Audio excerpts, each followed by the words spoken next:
बात करते हैं मकबूजा कश्मीर के हवाले से। भारत ने मकबूजा कश्मीर का स्टेटस खत्म कर दिया। हमारे साथ मौजूद होंगे साबिक अटॉर्नी जनरल इरफान कादर, उनसे जरा इसी हवाले से बात करेंगे कि अब क्या फ्यूचर होगा। इरफान कादर साहब, मकबूजा कश्मीर की आईनी हैसियत खत्म कर दी है इंडिया ने, और ये मामला बड़ा मुतरादा है। दोनों मुल्क जो है एटमी ताकत हैं, तो क्या पाकिस्तान आलमी अदालत में जा सकता है और क्या भारत आलमी अदालत के फैसले को मानने का पाबंद है? मामला है, इस पे मैं समझता हूँ कि आलमी अदालत का मसला नहीं है ये, लेकिन ये एक इंटरनेशनल डिस्प्यूट का हिस्सा ज़रूर है। और मौजूदा जो इक़दाम किया है हिंदुस्तान की मौजूदा हुकूमत ने, और जो गवर्नमेंट इन पावर है, रूलिंग पार्टी मोदी सरकार जिसको हम कहते हैं, उन्होंने आर्टिकल 370 इंडियन कॉन्स्टिट्यूशन का एब्रोगेट कर दिया, ख़त्म कर दिया, उसको रिपील कर दिया, उसको एनल कर दिया। और उसके जो रिपरकशंस हैं वो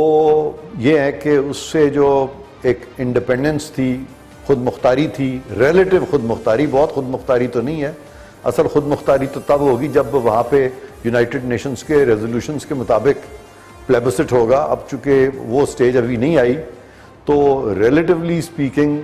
जो थोड़ी बहुत एक खुद मुख्तारी भी, एक सेम्बलेंस थी खुद मुख्तारी की, जो हिंदुस्तान का क्लेम था कि कश्मीर को हमने खुद मुख्तारी दी है, वो क्लेम भी अब नहीं रहा। और उन्होंने तकरीबन एक ऐसा इक़दाम किया है जो कि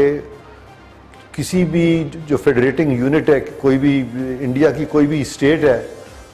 उसको भी अब ज़्यादा खुद मुख्तारी है, क्योंकि ये ऐसा इक़दाम किया है जो कि वहाँ के जो कश्मीर के जो टॉप सियासतदान हैं उन सब को उन्होंने पाबंद सलासल कर दिया है। और फिर ये तरमीम जो है आइन में की है। और ये मैं समझता हूँ कि मामला जो है इवेंचुअली पाकिस्तान को, क्योंकि ये जो इंटरनेशनल डिस्प्यूट है, पाकिस्तान इसका हिस्सा है और पाकिस्तान को यूनाइटेड नेशंस रिकग्नाइज किया है कि पाकिस्तान इसका हिस्सा है। इसीलिए पाकिस्तान और इंडिया के दरमियान इस डिस्प्यूट को सामने रखते हुए यूएन रेजोल्यूशंस भी आए थे, जिसका मैंने जिक्र पहले भी किया। तो मुख्तसरन मैं समझता हूँ कि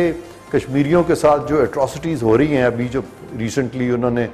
क्लस्टर बॉम्बिंग भी की है और इस तरह के जो अटैक्स किए हैं,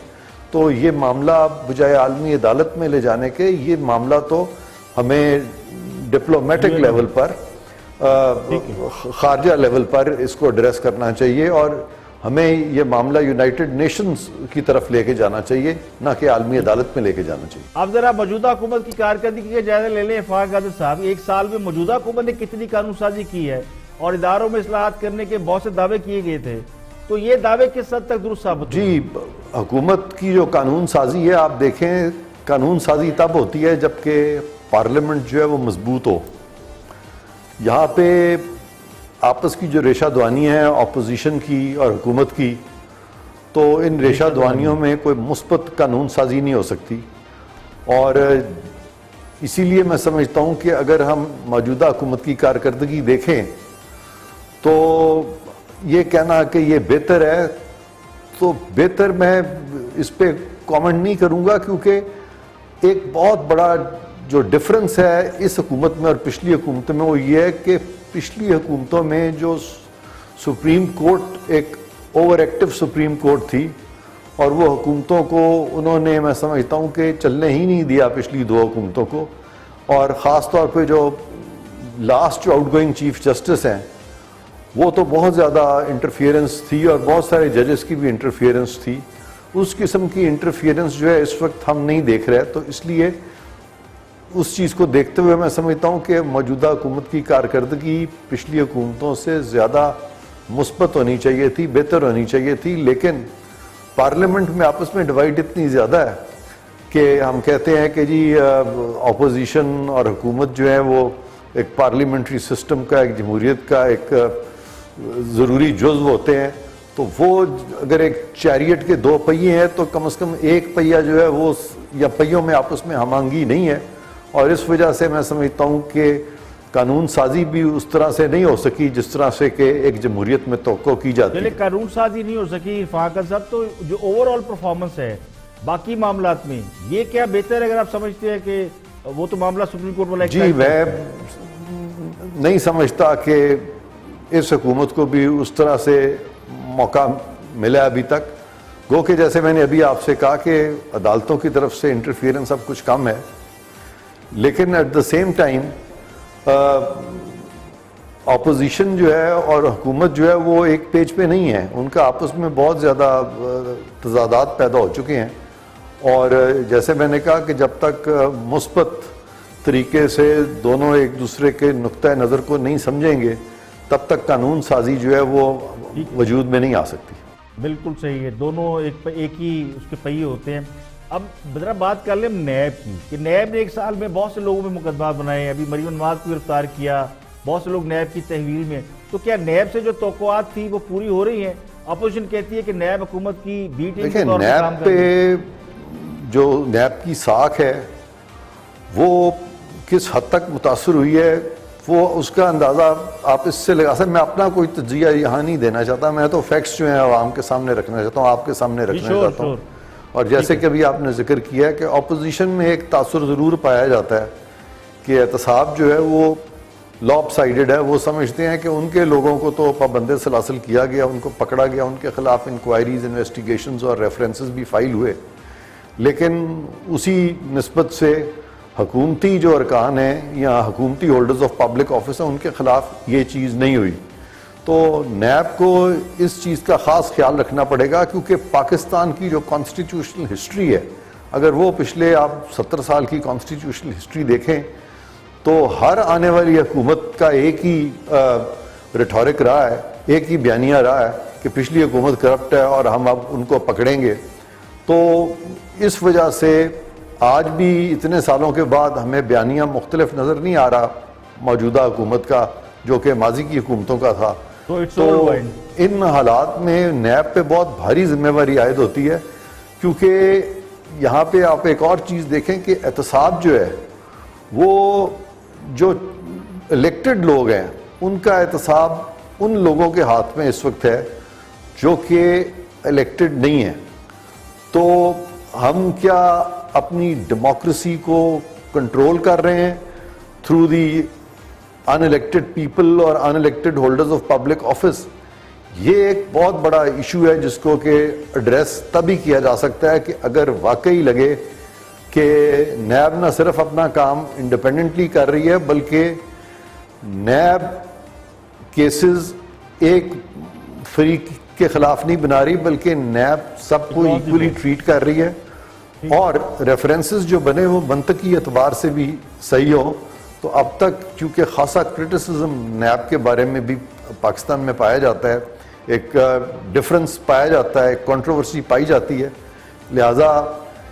ये मैं कहूँ कि जी नैब जो आज की है वो किसी भी कंट्रोवर्सी से फ्री है, आज़ाद है। तो ऑब्वियसली नैब एक बड़ी कंट्रोवर्सी का शिकार इस वक्त है और नैब को चाहिए कि वो अपनी कारकर्दगी इस तरह से अच्छी करे कि कोई उन पे उंगली ना उठा सके जिसपे कि ये कहा जा सके कि जी ये कोई लॉप साइडेड है, बल्कि इवन हैंडेड एहतसाब जो है और फिर अक्रॉस द बोर्ड एहतसाब होना चाहिए और वहाँ पे फिर कोई सीक्रेट काउज नहीं होने चाहिए। तो वो चीज़ जो है अब नैब पे डिपेंड करता है कि नैब किस तरह से अपनी न्यूट्रलिटी जो है इस्टेब्लिश करती है। फ़िलहाल उनकी न्यूट्रलिटी पे ऑपोजिशन की जानिब से और बहुत से क्वार्टर्स से सवालिया निशान बिल्कुल उठाए गए हैं। ठीक है, सवालिया निशान मौजूद है। अब ज़रा बात करें हम ज़रा अदलिया की बड़े अदब एहतराम से कि अदलिया के किरदार के हवाले से बहुत से सवालात उठते रहे हैं। साबका चीफ जस्टिस साकिब निसार साहब, उनमें सो वोटर एक्शन लेने का बहुत जज्बा था, लेकिन जो मौजूदा चीफ जस्टिस है वो उसके बिल्कुल बरक्स। जी बिल्कुल, मौजूदा चीफ जस्टिस जो हैं वो उन्होंने तो बिल्कुल जस्टिस साकिब निसार के बरक्स अपने फैसला जात जो है उनके फैसले दिए हैं और उनकी अप्रोच भी बिल्कुल मुख्तलिफ है। बल्कि मौजूदा चीफ जस्टिस की जो तकरीर थी जो उन्होंने जस्टिस साकिब निसार के रेफरेंस में की थी वो बजाते खुद बड़े गार्डेड वर्ड्स में की थी, लेकिन वो चार्जशीट थी जस्टिस साकिब निसार पे, जिससे कि साफ जाहिर होता है कि जस्टिस साकिब निसार जो थे वो अपनी जो आईनी हदूद है उनको फलांग चुके थे, अपनी जूरिस्डिक्शन से तजावज़ कर चुके थे और मौजूदा चीफ जस्टिस ने उस हद तक जूरिस्डिक्शन को मैं समझता हूँ कि बहुत बेहतर तरीके से रेगुलेट किया। आखिरी सवाल आपसे ये कि पिछले दिनों एहतसाब अदालत के एक जज की एतराज़ात पर मबनी वीडियो मंजर आम पर आई थी, बहुत शोर उठा था। अब वो पता नहीं कहाँ चला गया, क्या अब इस मामले को दबा दिया गया और क्या ये एतराज़ात नवाज शरीफ केस के फैसले पर असर डाल सकते हैं, वो जो कन्फेस जज साहब ने किए थे? जहाँ तक इस वीडियो का ताल्लुक है तो इससे एक चीज़ तो यहाँ है कि उन्होंने टोटलिटी में वीडियो को और ऑडियो को डिनाई नहीं किया। सुप्रीम कोर्ट में भी ये मामला चल रहा है और उन्होंने ये मामला जो है एफआईए को रेफर किया है और एफआईए ने 2 हफ्तों में सुप्रीम कोर्ट में एक रिपोर्ट भी पेश करनी है। अब देखने की चीज़ ये है कि अगर जज अरशद मलिक साहब ने इन वीडियोस को इन टोटलिटी डिनाई नहीं किया और इसमें कुछ थोड़ी सी भी सदाकत है, तो फिर मैं समझता हूँ कि ये जो सारा मामला है ये पोल्यूट हो गया और माजी के फैसलों को सामने रखते हुए और कानून को और मंतक को सामने रखते हुए मैं समझता हूँ कि ये जो इस वक्त उनको जो मियां नवाज शरीफ को जो सजाएं हुई हैं 2 केसेस में, तो ये बड़ा मुश्किल है कि ये जो अपील में जब स्क्रूटनी होगी इस फैसले की और फिर ये जज अरशद मलिक का बयान भी सामने रखा जाएगा, तो मैं नहीं समझता कि ये जो फैसला है ये जज अरशद मलिक साहब का फैसला बरकरार रह सके। ये most likely Islamabad high court को सेट असाइड करना पड़ेगा, जो मुझे नज़र आ रहा है। इस वक्त इस फैसले को डिफेंड करना बहुत मुश्किल है और अपेरेंटली लग यही रहा है कि एक दफ़ा तो फिर मियां नवाज शरीफ जो हैं वो बाहर आ जाएंगे, लेकिन देखने की चीज़ ये है कि आया इसमें रीट्रायल ऑर्डर होगा, ठीक है, या कि ये सारी की सारी सेंटेंस जो है। आप हमारे साथ मौजूद थे और बड़ी अहम आपसे मालूमात ज़ाहिर एक लीगल पोजीशन हमने जानी।